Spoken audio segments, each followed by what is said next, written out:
Karibu kwenye utawala wa zamani wa Waarabu. Karibu katika kisiwa cha Mafia. Huku ni maeneo ya Juani.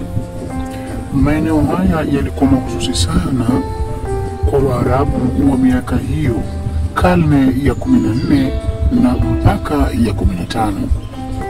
Karne hizo zilikuwa zinatumika na Waarabu, na majengo haya ndiyo yalikuwa yanatumika na Waarabu.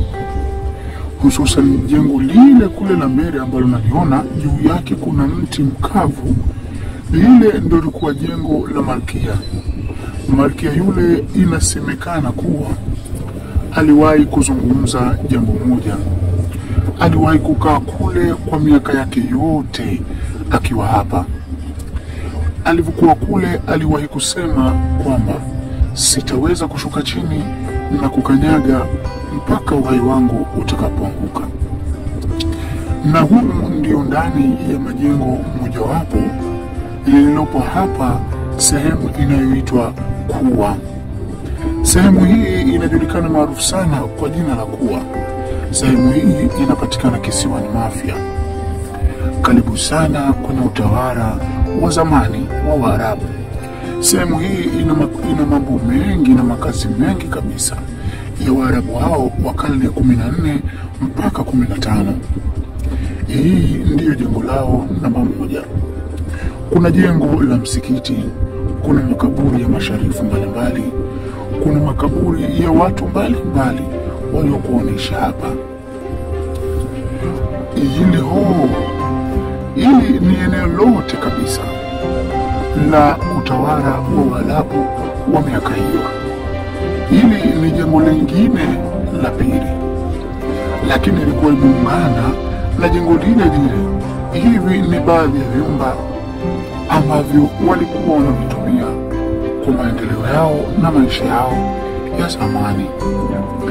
Nikipenda kukupitisha sehemu mbalimbali za mjengo huu na majengo haya ya kizamani.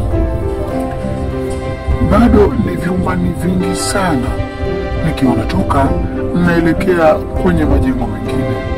Hizi ndiyo taratibu ama maelekezo ya maeneo haya. Hizi zote ni njia zao na haya yote ni majengo yao. Tumekuja hapa kwenye hili jengo la Malkia wa zamani. Malkia wa zamani ndio alikuwa anaishi hapa.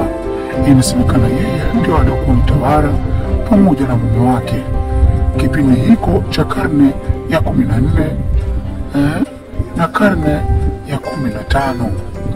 Hili lote ni jengo lao. Sasa hili ni upande wa chini. Ukienda huku ni upande wa nje, na huku kuna vyumba vingi sana. Vyumba vingi vya makazi yao. Kuna sehemu za giza ambazo ukitazama mpaka zinatisha, lakini yalikuwa makazi sahihi. Hiko ni chumba, lakini chumba kinaitwa chenye giza. Chumba hiko hakijawahi kuwa na mwanga hata mara moja. Na huko ndipo maeneo mengine yanayoonekana.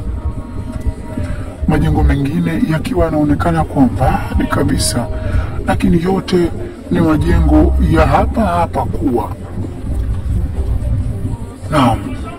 Huku napo ni upande wa pili wa nje ya chini ya hili jengo, ambapo kwa mbali tunaona ule mti tuliokuwa tunauona mwanzo. Ndio huu hapa, tupo chini yake. Na lile jengo ambalo tulilokuwa mwanzo ndio lile kule upande wa pili, ambapo tulitoka na tukazunguka hilo hapo. Ndio lile jengo tulilotoka. Karibuni Mafia, karibuni Kuwa.